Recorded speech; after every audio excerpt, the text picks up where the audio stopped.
agradecemos la compañía este miércoles a Apolinar Veloz, economista, exfuncionario del Banco Central, también exfuncionario del Fondo Monetario Internacional y una persona muy acuciosa en los temas económicos que trata con mucha profundidad. Apolinar, aunque el tema un poco sobre el tapete, eso del informe que dio el gobernador del Banco Central sobre el crecimiento de la economía, me gustaría que antes de entrar ahí hicieras algún tipo de referencia, porque la semana pasada nosotros fuimos el país, no vamos a decir víctima, pero recibió unos cuantos informes que motivaron mucha preocupación, desde lo que tenía que ver con comercio ilícito, índice de capital humano, corrupción del foro económico y el índice de competitividad. Un poco, tratemos esto primero. Bien, gracias por la invitación y buenos días. La economía dominicana, su principal característica, digamos a partir del año del 2000, vamos a decirlo de esa manera, ha sido fundamentalmente la falta de institucionalidad que se ha transferido al funcionamiento de todas las áreas de la sociedad dominicana, incluyendo la economía. Es decir, los mercados no son institucionalizados y al no haber ningún tipo de institucionalidad, es decir, de no cumplimiento de ninguna norma, pues evidentemente que la economía dominicana funciona como una economía sin ningún tipo de reglamentación. Fundamentalmente en prácticamente todos los sectores lo que tenemos son funcionamiento de monopolios y además el funcionamiento de monopolios ha sido fundamentalmente impulsado por la política fiscal de muchos gobiernos. Es decir, lo que ha habido es la promoción a través del gasto fiscal, es decir, de exenciones fiscales de ciertos sectores, turismo, zona franca, y cualquier otro tipo de producción recibe. Entonces, lo que eso quiere decir es al final que el resultado económico se manifiesta en eso que acabas de decir, Rafael.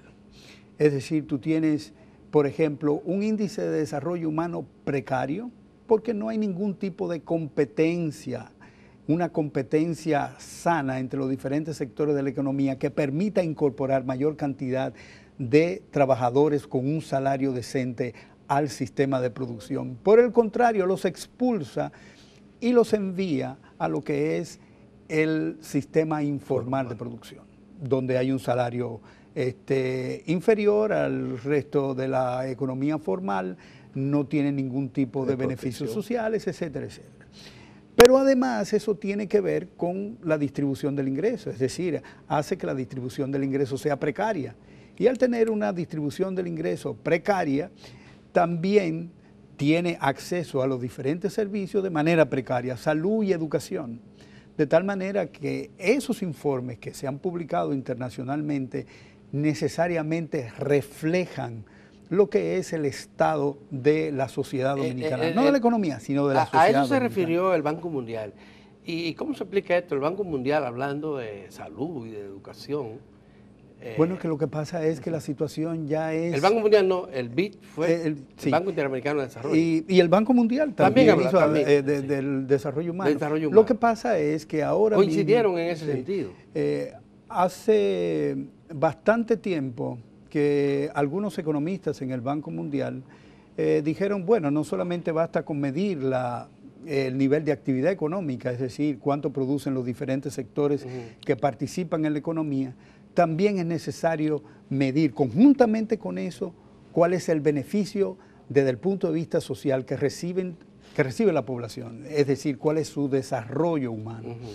Desde el punto de vista de capacidades, educación, salud, vivienda, medio ambiente, etcétera.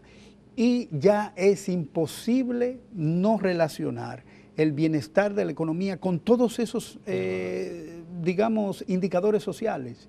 Y no es posible tener indicadores sociales de bienestar medidos a partir del crecimiento de la economía y al mismo tiempo tener un deterioro del nivel de vida de todos los ciudadanos. Sí. O sea, si bien es cierto que la economía dominicana puede estar creciendo, no menos cierto es que no hay ningún tipo de beneficio social para la mayoría de la población dominicana. Por esa razón entiendo que la declaración de ayer del 71 aniversario del Banco Central se inscribe dentro de la promoción que hace el gobernador desde el punto de vista político.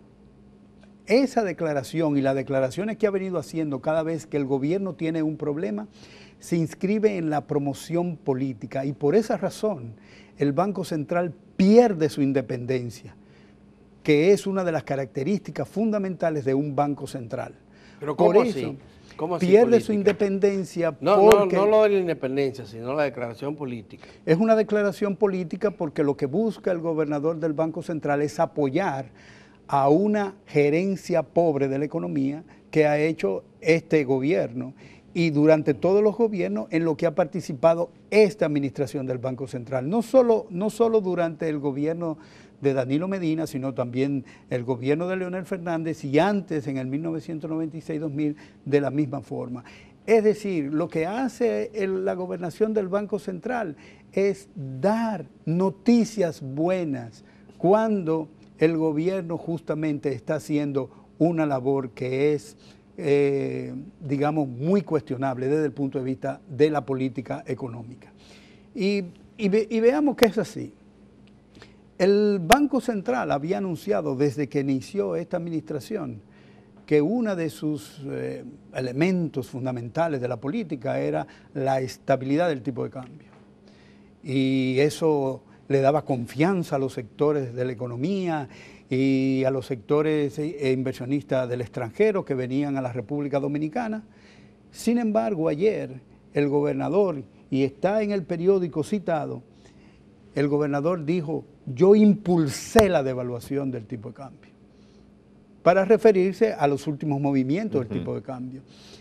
Decir eso significa una derrota del gobernador del Banco Central, porque la estabilidad del tipo de cambio había sido su, digamos, eje fundamental de la política. Y la estabilidad macroeconómica, cuando se refieren a ello, tiene dos caballos de batalla, que es el crecimiento económico y la estabilidad del tipo de cambio. Sin embargo, hay que decir que la estabilidad del tipo de cambio, que uno lo puede medir a través de un índice de volatilidad que se mide con la desviación estándar, el Banco Central solamente la mide desde el punto de vista mensual. Cuando se refiere a la devaluación, él dice es un 2% mensual. Esa es digamos, el alejamiento que puede, o la volatilidad que puede presentar el tipo de cambio. Y efectivamente es alrededor de 2.3%, pero eso es midiéndolo mensual. Pero si usted anualiza el tipo de cambio y lo mide desde el año, por ejemplo, del año de 2005 hasta la fecha, la volatilidad del tipo de cambio es más del 60%. Y el tipo de cambio ha permanecido siempre creciendo. No ha habido un año desde el 2005 hasta la fecha que el tipo de cambio haya permanecido estable. Es decir, en un nivel que uno pueda decir, bueno, mañana va a estar Lo único que eso ha sido paulatinamente. Ha crecido lentamente, siempre sin que se produzca una explosión, ¿verdad? Sin que se produzca una explosión, pero esa explosión no se ha producido porque el Banco Central ha gastado 11.352 millones de dólares tomando prestado a través de la colocación de certificados para comprar dólares en el mercado cambiario e intervenir el mercado cambiario. Y eso significa que esa compra tiene un costo. O sea, esa intervención no solamente tiene un costo, sino que ese costo refleja la ineficiencia que ha tenido el Banco Central para tener una política que promueva la estabilidad cambiaria.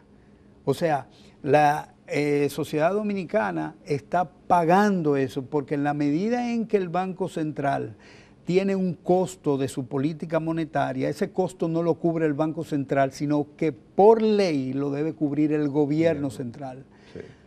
dando un incentivo perverso a la gobernación del Banco Central para endeudarse sin ningún tipo de problema, sabiendo que ese costo no lo va a pagar él, sino lo vamos a pagar todos nosotros. Apolinar, ¿cuál es en este momento la realidad del tema de las divisas? El Banco Central dice en su declaración que eso está, No, él dice, que no hay problema, tenemos divisas en el Banco Central y en la para banca casi privada. 4 meses de sí, importación. lo único que el Banco Central ha perdido alrededor de unos 1.600 millones de dólares en los últimos 3 meses interviniendo el mercado cambiario. Para la estabilidad. Para la estabilidad. Pero el dinero que tiene el Banco Central, esas reservas internacionales netas, no las puede dedicar todas a eso, porque tiene que tener respaldo de la circulación monetaria. Tiene que tener respaldo del pago de deuda de corto y de mediano plazo. Tiene que tener también respaldo por la casual pérdida de divisas por exportaciones, por una caída de exportaciones, y también tiene que tener divisas para cualquier tipo de eventualidad. De tal manera que los 7.300 millones que dice que tiene el Banco Central, probablemente de eso puede disponer a lo mejor de 1.000 millones de dólares o de 1.500 millones de dólares para intervenir el mercado cambiario. Eso es la venta de estabilidad a través de decir yo tengo 7.000 millones de dólares, pero 7.000 millones de dólares que no puedo utilizar. Además, ahí están también los depósitos en dólares de la banca comercial que no puede usar. Y también están los depósitos que tiene el Banco Central en organismos, en entidades financieras internacionales que evidentemente tampoco puede utilizar. O sea, que todo es eso manejo. Y lo que tiene que ver con el volumen de dólares que está ingresando a la economía. Lo que pasa es que va a cerrar por encima de los 30.000 millones. No, lo que pasa es que eso es en términos brutos. O sea, sí, el gobernador del Banco Central lo que se está refiriendo es a la entrada, pero él no se está refiriendo a la salida, claro, y el neto de los dos. Por ejemplo, el caso del turismo. El caso del turismo, el caso de todos los sectores, porque sí, cada uno de los sectores franca, inclusive, que exporta también utiliza divisas. Sí. Entonces, si él me dijera a mí ¿cuánto es neto? O sea, si yo voy a la balanza cambiaria dominicana lo que tiene es un déficit de 500 millones de dólares. Entonces, lo que él me debe decir es que a la economía dominicana le faltan 500 millones de dólares para poder mantener el tipo de cambio que él dice que quiere tener. Pero, efectivamente, cuando yo escuchaba a los gobernadores de bancos centrales en el Fondo Monetario Internacional, o en la televisión, cuando usted lo ve ahora, usted se da cuenta que los gobernadores de los bancos centrales, cuando hacen una declaración, lo que hace es un análisis de la economía dominicana. El Banco Central Dominicano lo que hace es propaganda sobre los números que él calcula, porque el crecimiento de la economía lo calcula el Banco Central, sí, como la inflación la calcula el Banco Central. ¿Cómo es posible, por ejemplo, que una economía que esté creciendo y que los indicadores que utilizan los economistas del propio Banco Central dicen que se está creciendo prácticamente al máximo posible, que la economía esté generando una deflación en lugar de inflación? Porque se supone que en la medida en que se está produciendo más, la demanda intermedia y la demanda de todo el que participa es mayor, y que la economía se calienta, es decir, comienza a haber inflación porque todo el mundo comienza a demandar. Y en este sentido, el gobernador me dice a mí, la economía está creciendo, pero los precios están cayendo. Eso es una contradicción que no tiene sentido. Y por esa razón sus declaraciones se inscriben en el ámbito político, en el ámbito de apoyar y defender la posición que tiene el Banco Central y su permanencia con el gobierno. Y esa es el único objetivo de esa declaración. Su declaración no sirve para tomar decisiones de política en cualquier empresa, porque inmediatamente me confunde. Si el gobernador está impulsando la devaluación, entonces, ¿qué debe esperar un empresario? Un empresario inmediatamente oyendo esa declaración debe comenzar a acumular dólares, porque sabe que va a estar más caro mañana. Sí. Entonces, esa decisión de ese empresario va a tener un efecto inmediato sobre el tipo de cambio porque va a acelerar su devaluación. Y un empresario lo que menos quiere es la volatilidad del tipo de cambio. Entonces, esa volatilidad, con ese discurso de ayer, la está promoviendo el gobernador del Banco Central. Hay un tema que está en la palestra, que está en debate público, del cual me gustaría oír su opinión. Se trata del tema de los combustibles, el manejo de la política de precios de los combustibles derivados del petróleo. ¿Cuál es su posición? Bueno, hay un reclamo generalizado, cada vez cobra más fuerza, inclusive hay movimientos sociales reclamando que se reduzcan los precios de la gasolina, del gasoil, del gas. ¿Cuál es su lectura sobre esto? Mira, el tema del precio de los combustibles tiene que ver con una política fiscal dislocada. Y tiene que ver con eso porque obviamente que la variación de los precios de los combustibles tiene que ver con el financiamiento del presupuesto. Y es un presupuesto que es fundamentalmente un presupuesto de gastos. Hay que recordar que el presupuesto público es un instrumento de enriquecimiento de esta administración del gobierno. Es decir, el PLD ha utilizado el presupuesto público para enriquecimiento de sus miembros y de sus allegados. Entonces, no puede haber una definición de política fiscal racional desde ese punto de vista, sino todo lo contrario, debe haber una irracionalidad en el gasto y esa irracionalidad la estamos financiando nosotros, es decir, la gente que compra combustible. Al mismo tiempo, es imposible detener esa, digamos, ajuste semanal de los precios de los combustibles, excepto que, como ha ocurrido ahora, haya protestas sociales por esa razón. Y como la ha habido, entonces el gobierno políticamente se detiene. Pero desde que eso pase y la gente medio se olvide, ellos van a volver a incrementar los precios de los combustibles porque es la forma de ajustar la caja del gobierno. Es decir, me faltan tanto y tengo que buscarlo. O recurro a eso o recurro a deuda.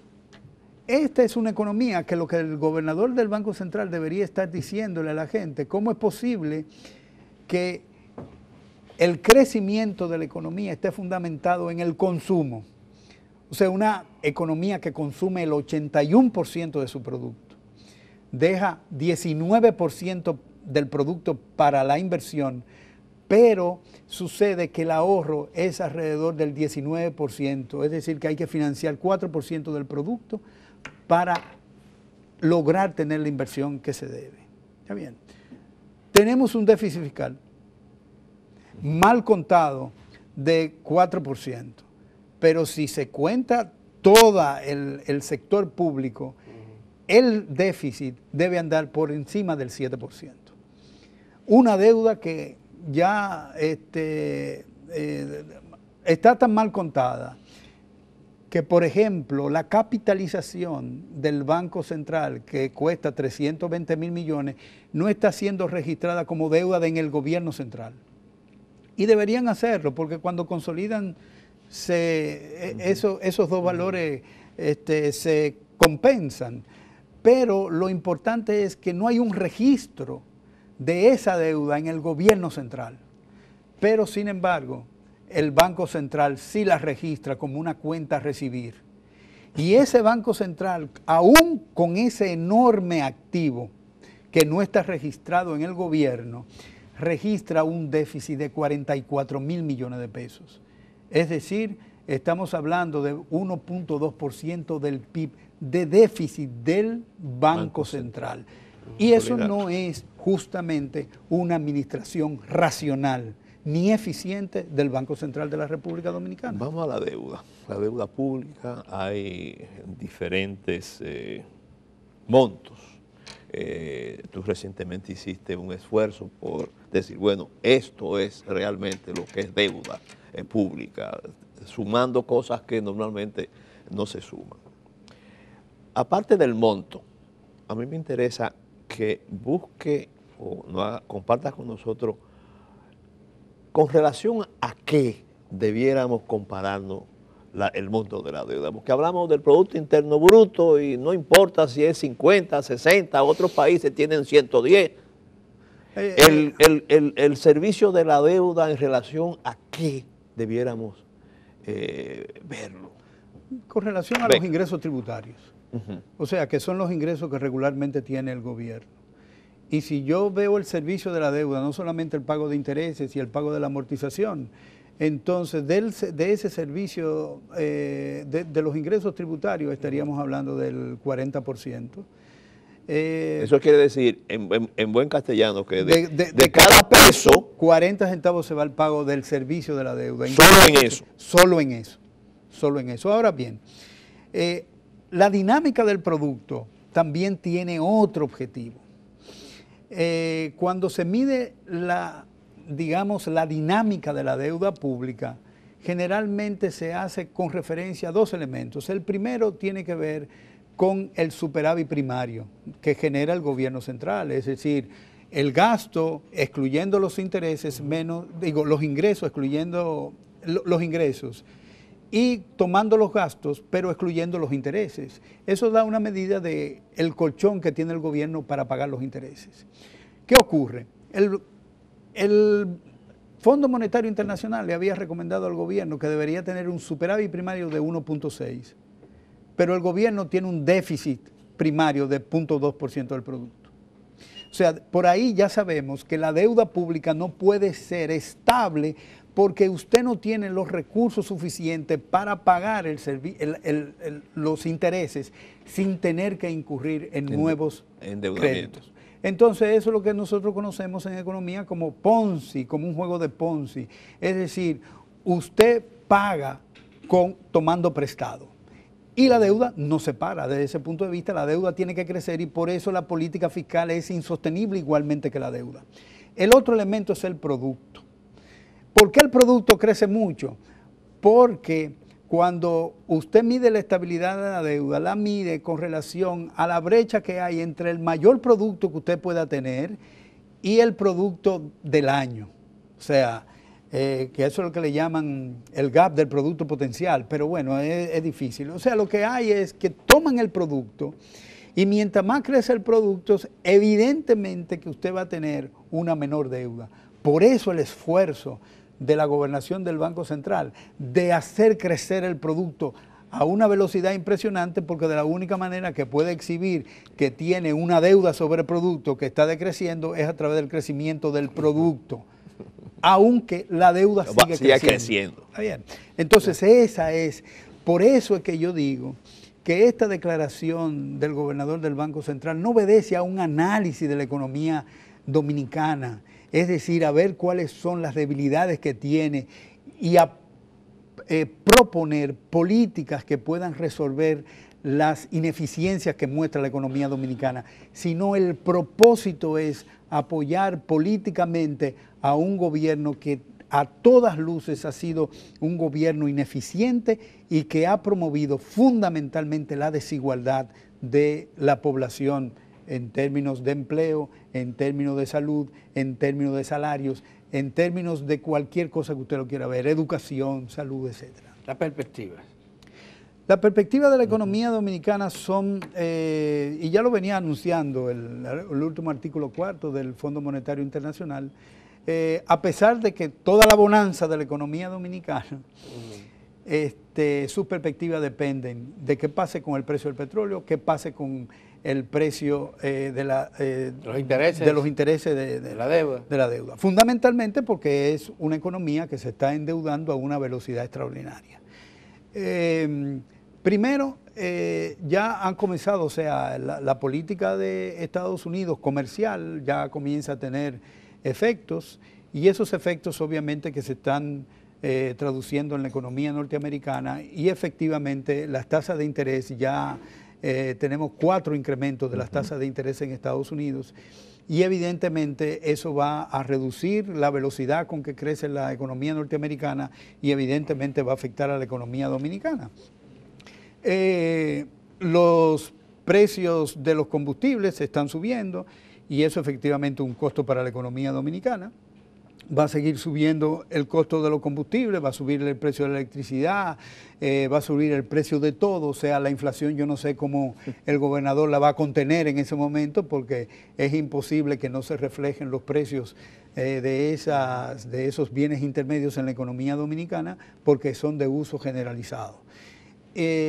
Obviamente que habrá algún tipo de problemas con las remesas, aunque es poco creíble el dato que ofrece la balanza de pagos del Banco Central con respecto a las remesas de los dominicanos en el exterior, porque a pesar de las crisis que han habido en Estados Unidos, contrariamente a lo que debería ocurrir, las remesas siguen creciendo y a una velocidad extraordinaria, lo cual me induce a pensar que los únicos dominicanos que no tienen desempleo cuando hay crisis en Estados Unidos somos nosotros. Pero ahora hay mucho empleo en Estados Unidos. Hay economistas que están pensando que en el 2019 o el 20 pudiera comenzarse una dificultad mayor en la economía internacional. ¿Qué hay de eso? Se habla de que pudiéramos estar próximos a lo que sucedió en el 2008. Sí, hay algunos que pronostican eso. O sea, lo que va a ser más difícil el desempeño de la economía dominicana. A eso pero me refiero. El desempeño, o sea, la propia dinámica de la economía dominicana va a ser peor en los años 21, 22, 23, 24, porque son los mayores vencimientos de la deuda pública dominicana.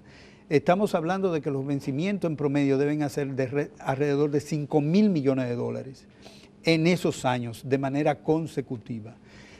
De tal suerte que la, digamos, dinámica de la economía dominicana dependerá si la República Dominicana puede reenganchar, es decir, en lugar de pagar, puede emitir nueva deuda para reemplazar esa. Pero si hay un entorno económico internacional difícil, va a ser difícil el reenganche.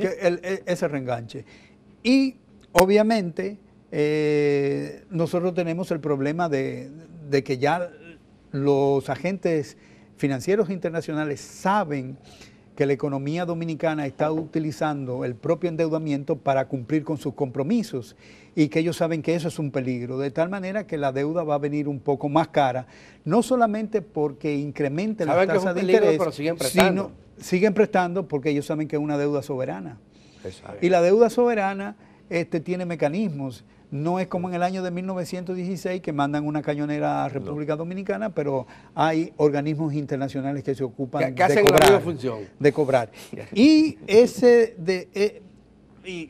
obviamente no pagar significa un costo mayor de la deuda, porque inmediatamente el costo del default hay que pagar una serie de intereses y inmediatamente hay un incremento de la desconfianza que hay en las tasas de interés y te la suben inmediatamente. ¿Y hay posibilidades de cambio en la política económica del país a partir del 20? No, mira, pienso que este derrotero que ha tomado la administración de hacer una política de propaganda, una política económica fundamentada en la propaganda, ya no tiene vuelta atrás.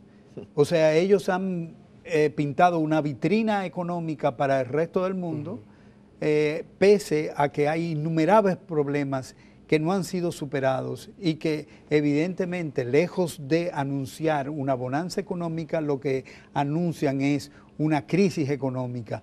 Aquí la única digamos, bonanza que se puede apreciar en la economía dominicana viene del Banco Central, porque si usted sale a recorrer el país, usted se da cuenta de que la situación agropecuaria es difícil, independientemente de la visita sorpresa, que yo no sé cuál es el impacto que ha tenido. Si va al sector industrial es peor. La quiebra de las empresas está por doquier. Y evidentemente usted tiene el sector de la pequeña y mediana empresa, que eso es muy fluctuante, es decir, se crean 10 empresas pero se cierran 6 al año. No tenemos, o sea, ya el sector, o sea, a mí me está diciendo que el sector que más creció fue Zona el Franca. Zona Franca. Zona Franca. Pero, ¿qué cantidad de empleo crea Zona Franca? No puede crear más del 2%. Entonces, si voy a ver la dinámica que genera ese 2% de empleo, es muy poco. O sea, si me hablan de que hay un sector que crea 10% del empleo, entonces ese sector sí es robusto y que crezca me beneficia. Pero el sector que más crece o que más crecen es construcción, y ahí los sueldos son deprimidos. Comunicaciones, ¿cómo se llama? Banca y seguro, y ese tipo de sectores que emplean poca gente y pagan poco, y son sectores de servicios. Entonces, lo que significa el multiplicador desde el punto de vista económico de esas actividades es reducido, es poco. Bueno. Gracias, mil gracias, Apolinar Veloz, por esta participación. Apolinar Veloz, como ustedes saben, fue gerente del Banco Central, ha sido también funcionario del Fondo Monetario Internacional, profesor universitario, un economista muy autorizado para hablar de los temas que acabamos de escuchar. Muchísimas gracias por venir y por responder siempre a nuestras invitaciones. Gracias a ustedes porque me invitan. Y no se vayan, que tenemos otra entrevista interesantísima en breves minutos.